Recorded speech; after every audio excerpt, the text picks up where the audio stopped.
All young people dream of the future. With enthusiasm and high hopes, they each look forward to the day when they can help to make the world a better place for all people. Their parents also look to the future and visualize a college education for their children, a sound education to enable their youth to better meet the responsibilities of the future. Parents visualize on-campus scenes that are orderly, where the learning process is given an opportunity to flourish. But to many parents, a college education is beginning to mean something entirely different. They see classes disrupted and displaced when classrooms are occupied. On-campus buildings seized and held by armed terrorists. And campuses protected by fully equipped National Guardsmen and police. They see constant turmoil on campuses across America, created by those who care nothing for the rights of others. They see all this and are demanding an explanation.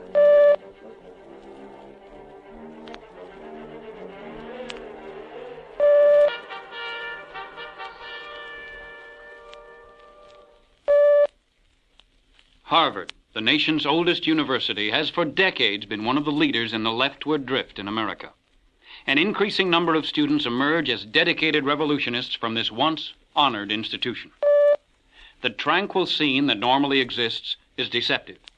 Any knowledgeable observer knew that it was only a matter of time until the highly emotional, unstable young radicals on campus would erupt into violent turmoil. Here, in University Hall, the inevitable disruption was to occur. Militant students chose this as their target when they decided to create a confrontation with the university authorities. It is noon, Wednesday, April 9th, 1969. Radical students announce from the steps of University Hall that they are taking over the building until their demands are met. Once inside, the radicals force all personnel to leave. Forced from their offices in University Hall are several deans, as well as their secretarial help. After all insiders are evacuated, the doors are closed and chained from the inside, locking out students and authorities alike. And the radicals have secured the building. The rebels inside University Hall are relatively few in number, and they discuss how to enlarge their ranks and create student sympathy for their actions. Upstairs, radical spokesmen call to the students milling around outside to join with them and bring food, clothing, and supplies to help maintain the occupation. More students join the Revolutionaries, and their number increases to just over 200. Late in the afternoon, an administration spokesman arrives on the scene. He denounces the seizure of university property and issues a stern warning that those inside must evacuate immediately. The rebels inside ignore the warning and prepare for the night's occupation. It is now almost dawn. Police have arrived on campus, responding to the administration's call for outside assistance. Another warning is issued to leave the building, and then police stream into University Hall to take it back from the revolutionaries. Inside, the police find the revolutionaries with arms locked, obviously prepared for the next step in the confrontation. The police proceed to untangle and remove the radicals. The police exercise considerable restraint in view of the barrage of obscenities, spitting, and cursing to which they are subjected. University Hall is left in shambles, with personnel files rifled and many confidential papers missing. A number of the confidential papers turn up later, reprinted in the Old Mold, an off-campus radical publication. Many of the stolen papers deal with defense-related activities carried on by Harvard University. 184 persons are arrested as a result of the occupation. 145 are students of Harvard and Radcliffe, its female counterpart. But the remaining 39, obviously off-campus agitators. Back on campus Thursday morning. Inside Memorial Church, the pews and aisles are overflowing with students and some faculty who have come to hear backers of the radicals. Each speaker praises the radicals and condemns the police and members of the university administration. After emotions have been adequately primed, the key demand of those in charge of the meeting is voted on, and the next step is taken. Strike. Signs appear on trees and buildings urging all students to join in the strike. The signs are crude, but directly to the point. They read, "Strike for the 8 demands. Strike because you hate cops. Strike because your roommate was clubbed. Strike to stop expansion. Strike to seize control of your life. Strike to become more human. Strike to return Payne Hall scholarships. Strike because there's no poetry in your lectures. Strike because classes are a bore. Strike for power. Strike to smash the corporation. Strike to make yourself free. Strike to abolish ROTC. Strike because they are trying to squeeze the life out of you. Strike. The raised, clenched fist, the international symbol of communist revolution around the world, is displayed on campus proudly by radical revolutionaries and the students they have successfully duped. The clenched fist appears everywhere, as if by magic. But the explanation is simple. The clenched fist symbol is being turned out by students at the Harvard Graduate School of Design. These students, using university facilities, employ silk screening to mass produce the symbol on everything available. As the strike gains support from more students and faculty, turmoil increases and Harvard University as a legitimate center of education ceases to exist. Monday afternoon. Students, faculty, and other supporters, 10,000 strong, are in Harvard Stadium to discuss the future of the strike. Clearly visible throughout the stadium is the raised, clenched fist. Those present vote to extend the strike 3 more days, but the strike will end a few days later, and life at Harvard will return to normal. Why the senseless turmoil? To what purpose? And who profited most? The answer is obvious. The radical revolutionaries who seek to use America's college youth to destroy America. These radicals work continuously to enlarge their ranks, and at Harvard, as elsewhere, their often used 5-step strategy worked to perfection. Step 1. Find an issue. It can be housing, Afro-American study courses, discrimination, or any of an endless variety of high-sounding issues. Step 2. Agitate and organize. Dramatize the issue with speeches and flyers that work on the emotions, and then be in control of the generally loosely formed group that is organized to solve the problem. Step 3. Prepare a list of demands and present them to the administration. If the administration meets the demands, draw up another list and continue to make demands until they are finally rejected. Step 4. Stage a mass protest to dramatize the rejection and then call for civil disobedience, seizures of buildings, and so forth. The seizures usually force the administration to call for outside assistance, the police, to eject the radicals. Step 5, the confrontation. Student radicals are forcibly removed from the occupied building. Many students who had not joined the radicals, resentful of the outsiders, the police, who have come on campus, fall for the bait and move into the ranks of the radicals. This same 5-step strategy is used on campuses across America by an assortment of radical youth protest groups. These young radical revolutionaries masquerade under a variety of names, but whether they call themselves democratic socialists, or Marxist-Leninists, progressive laborites, or Trotskyites, white Castroites, or black militants, they are all the same color underneath: red. Distinction between labels is irrelevant. For, as FBI Director J. Edgar Hoover pointed out, the basic objective of both New Left and Old Line communists and their adherents in our society is to completely destroy our form of government. It would be dangerously naive to dismiss these youthful radicals as idealistic, prankish youngsters. One of the most violent, and certainly the largest of the student protest groups, is the SDS, Students for a Democratic Society. This group of radicals seems to take great pleasure in spreading terror and destruction on college campuses across America.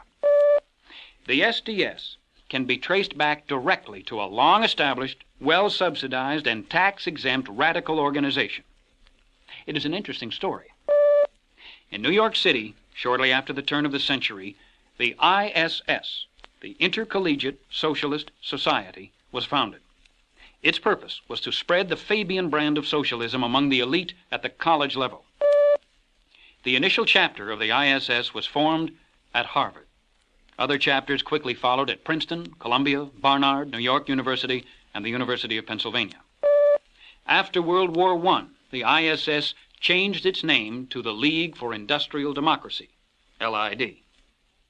The LID had great success among the college elite and soon established a youth branch, known as the Student League for Industrial Democracy, SLID. In 1962, the Executive Committee of the SLID decided on a change in the name, and thus was born the SDS. The League for Industrial Democracy, as an educational organization, has long enjoyed tax-exempt status granted by the Internal Revenue Service. It has poured considerable amounts of LID funds into subsidizing its student offspring. By 1965, SDS radicals were creating so much turmoil on college campuses that the LID's tax exemption was in jeopardy. A convenient divorce was quickly arranged. On October 4th, 1965, it was announced that for tax reasons, the SDS was severing its connections with the parent group, the League for Industrial Democracy. In the name of righting some supposed wrong, radical youth launch rampages on campuses, storm buildings, erect barricades, and fight with law enforcement officers. Their demands are only an excuse to make revolution. In their disruptive tactics, these radical groups show a remarkable similarity to radical socialists of the 1930s, the Nazis. The National Socialist Party in Germany used identical tactics to disrupt meetings and create the chaos that helped usher Hitler into power. They are seldom subtle about their aims or their allies. One of the principles adopted during the SDS June 18 through 22, 1969 convention in Chicago reads as follows. We support the struggle for national liberation of the people of South Vietnam, led by the National Liberation Front, the Communist Viet Cong, and Provisional Revolutionary Government of South Vietnam, the Communist puppet government. We also support the Democratic Republic of Vietnam, led by President Ho Chi Minh, as well as the People's Republic of China, Red China, the People's Democratic Republics of Korea and Albania, and the Republic of Cuba, all waging fierce struggles against U.S. imperialism. We support the right of all people to pick up the gun to free themselves from the brutal role of U.S. imperialism. This is no blast against America from the communist slave masters abroad. It is a public statement of policy by the largest student protest group in America, whose membership has been estimated at up to 100,000. As a step toward helping their friends achieve this victory of world communism over what they call American imperialism, the SDSers demand the ending of defense-related research projects and reserve officer training, ROTC, on campuses across America. Joining in these same demands are numerous other student protest groups. Defense-related research projects are highly classified, and without detailed data, their importance cannot be intelligently discussed. But the importance of the ROTC program to America's ability to defend herself against a military threat is easily judged. To be effective fighting forces, every branch of the military needs intelligent, dedicated, and well-trained officers. Officers to instruct and lead those who stand ready to defend freedom. As of May 1969, over 200,000 students were participating in reserve officer training programs in 515 units at 347 schools in America. Included were units for every branch of the service, Army, Navy, and Air Force. Of the 74,043 new officers receiving commissions in 1968, almost 30% came from reserve officer training programs. 33% of the officers on active duty in the Army and 32% of those on active duty in the Air Force received their commissions through ROTC programs. The Navy, with a very limited number of ROTC units, has a 12% ROTC officer composition. ROTC commissioned officers are also among the most competent of the officers in the military. Among the officers on active duty who have received their commissions through ROTC programs, there are 154 generals in the Army, 33 generals in the Air Force, 22 generals in the Marine Corps, and 9 admirals in the Navy. Should reserve officer training be abolished, the development of leadership for the armed forces would be dealt a serious blow. As a consequence, the ability of America to defend herself from a military threat would ultimately suffer. This is obviously the goal of the radical revolutionaries. Whether they achieve this goal or not, the radicals are effectively enlarging their ranks among the college youth. Unless steps are taken to stop the spread of this sickness, it will infect countless more young Americans, and the disruptions of the past will increase in number and size. Roads with left-hand signs lead back to Berkeley is a puzzling phenomenon for many people. A brief look at history and geography provides an explanation. Shortly after the Communist Party was organized in the U.S., in a move to broaden the base of its surface operations, Communist Party leaders divided the country into 20 geographical districts. The district known as Number 13 was composed of the states of California, Arizona, and Nevada. A few years ago, Nevada was moved from this district and replaced by Hawaii, which obviously occupied a far greater strategic significance for communist purposes. Headquarters for this district of the Communist Party was established in San Francisco, although Los Angeles was considerably larger in population. Communist Party activities in the western areas have always been directed from San Francisco. The Communist Party High Command, presently from room 410 here in this building at 942 Market Street in downtown San Francisco, continues to operate from the Bay Area. Lenin, the evil genius of world revolution, said that youth will decide, and outlined the strategy for using the enthusiasm and idealism of youth to further the cause of communist revolution. Conveniently located in Berkeley, just a few miles across San Francisco Bay, was the largest campus in the University of California system. Even then, the University of California at Berkeley was noted as one of the nation's leading institutions of higher learning and a center for scientific research. From a geographic and tactical standpoint, Berkeley was the obvious choice to be the object of the communist efforts to misdirect American youth. Rebellious college youth were not tolerated at that time, for administrative officials expelled them as soon as they began their tactics. So initial efforts to harness the enthusiasm of college youth at Berkeley had to begin with a move to infiltrate and undermine the faculty and administration. A communist cell composed of university professors and teachers was active as far back as the 30s. The communists and their socialist allies on the faculty worked quietly to enlarge their number. Even more effective than their recruiting among existing faculty members were their efforts to influence hiring of new faculty members. They recommended and, when possible, hired others of their same ilk. Gradually, the faculty grew increasingly collectivist-oriented as more and more radicals took their posts. Other changes were also occurring on campus. When Clark Kerr became president of Berkeley in 1958, the administration's leftward swing was greatly accelerated, and radical youth from across the country converged on Berkeley as students. The atmosphere that existed drew them like a magnet. When heckling and finally rioting disrupted the 1960 House Committee hearings in San Francisco, students and some faculty from Berkeley were among the planners. A student leader of the riots was Douglas Wachter, communist son of old-time communists Saul and Billy Wachter. Young Wachter didn't suffer from the exposure, for he is now back at Berkeley, this time as a member of the staff in the biochemistry department. 1964 appears to be the year the revolutionists decided that the situation was ripe to begin field testing their techniques of disruption on campus. The so-called free speech movement wrought havoc on campus and brought the educational process to a grinding halt. The Kerr administration called for police to quell the turmoil and went through the motions of taking a strong stand against the radicals. At just the opportune moment, the academic senate composed of Berkeley faculty met and voted 824 to 115 to back the demands of the agitators and urged that the students arrested be granted full amnesty. The big winner from the confrontations at Berkeley is easily determined. A visit to the campus, even on a calm day, is like a visit to Moscow or Peking.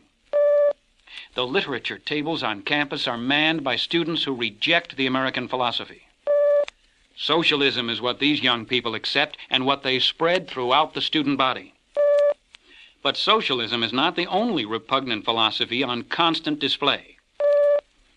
In front of the Student Union building, the Black Panthers sell their hate sheet, a vicious thing that preaches hate whitey while hewing closely to the communist-inspired hate America line.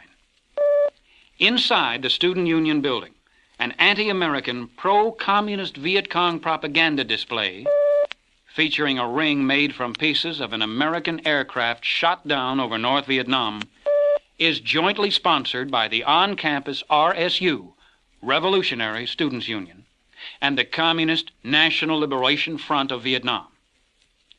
This is free speech at Berkeley.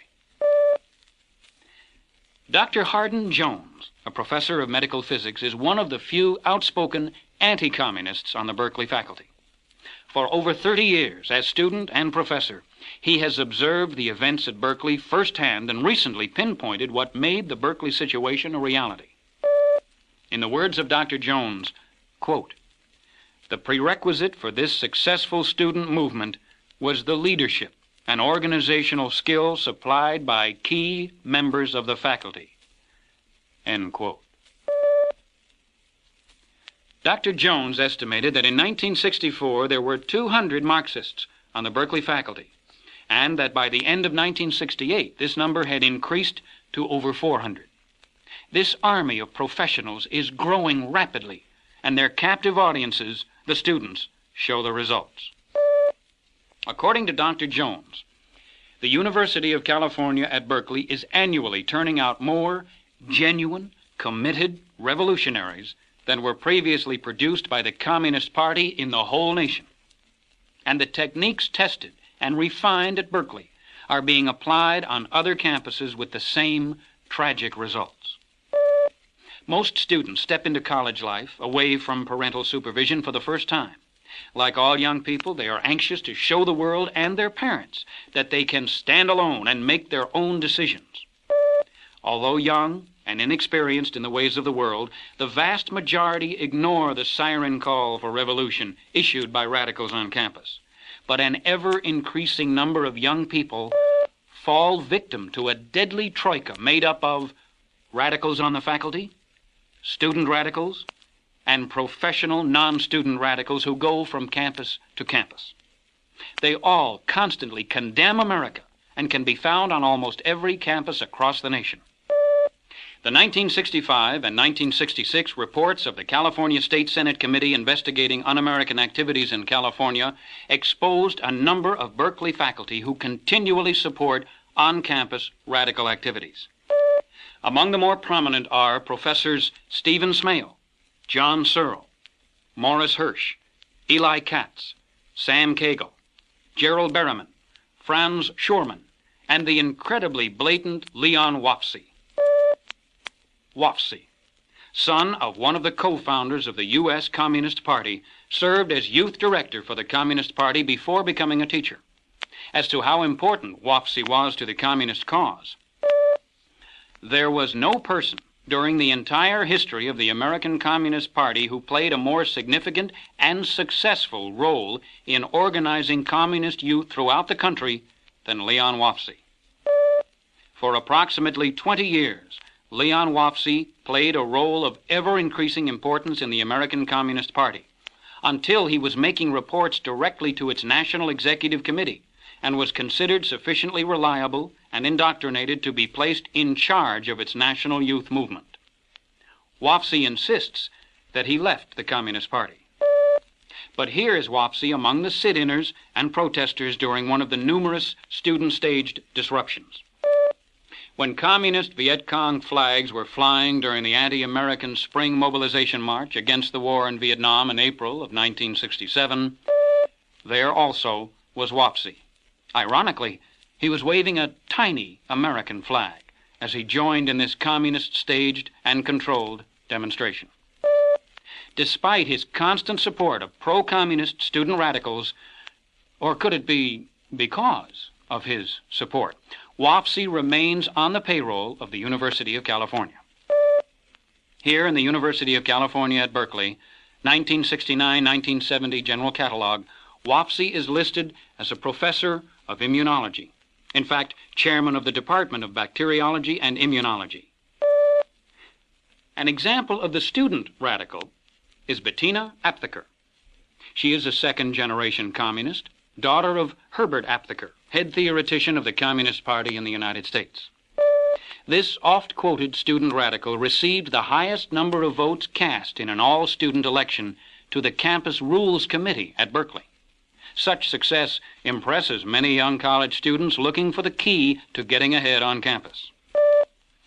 Tom Hayden is a familiar face among the traveling band of non-student radicals. Hayden, a member of the Students for a Democratic Society since his days as a student at the University of Michigan, is today the SDS tactical chieftain. Hayden was on hand to help local SDS chief Mark Rudd organize the assault on the Columbia University buildings in May 1968. Here you see Hayden helping a co-ed enter the barricaded mathematics hall through a window. And 2 months later, disguised with dark glasses, pull-down hat, and bandana mask, among the rioting demonstrators in Chicago during the Democratic presidential convention. Still later, Hayden showed up for the trouble at San Francisco State College in November 1968, and also at the University of Wisconsin when turmoil erupted in February of 1969.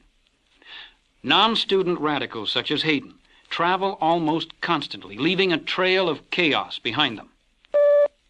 The secret to the effectiveness of this troika of radicals is in their combined efforts, but the secret of their success is also the key to their elimination. Taken separately, each group can be dealt with. Faculty radicals are the most dangerous, for the prestige of their position lends credence to their opinions. They have every right to their opinions, a right to believe in a Marxist ideology, but no one has an inherent right to be a teacher.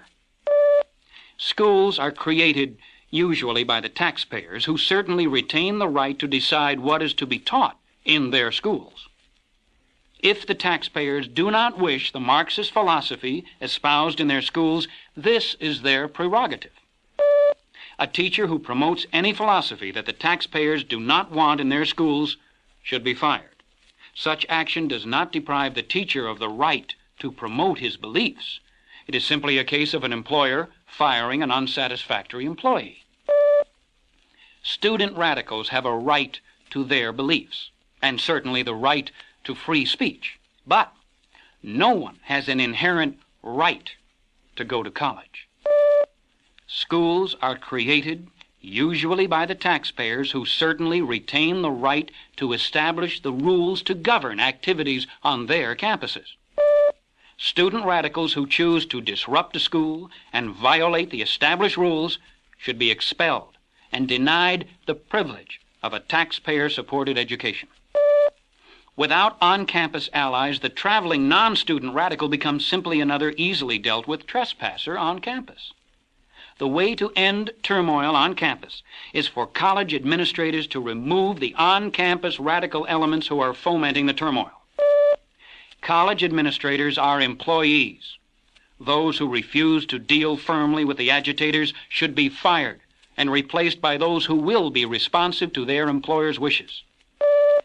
The steps necessary to end the turmoil and destruction on campus will not be taken until the voice of the people becomes so loud that those in position to take the steps dare not ignore the taxpayers' demands. People who care about the youth of America must determine the procedure for implementing the necessary steps in their area and then make their voices heard.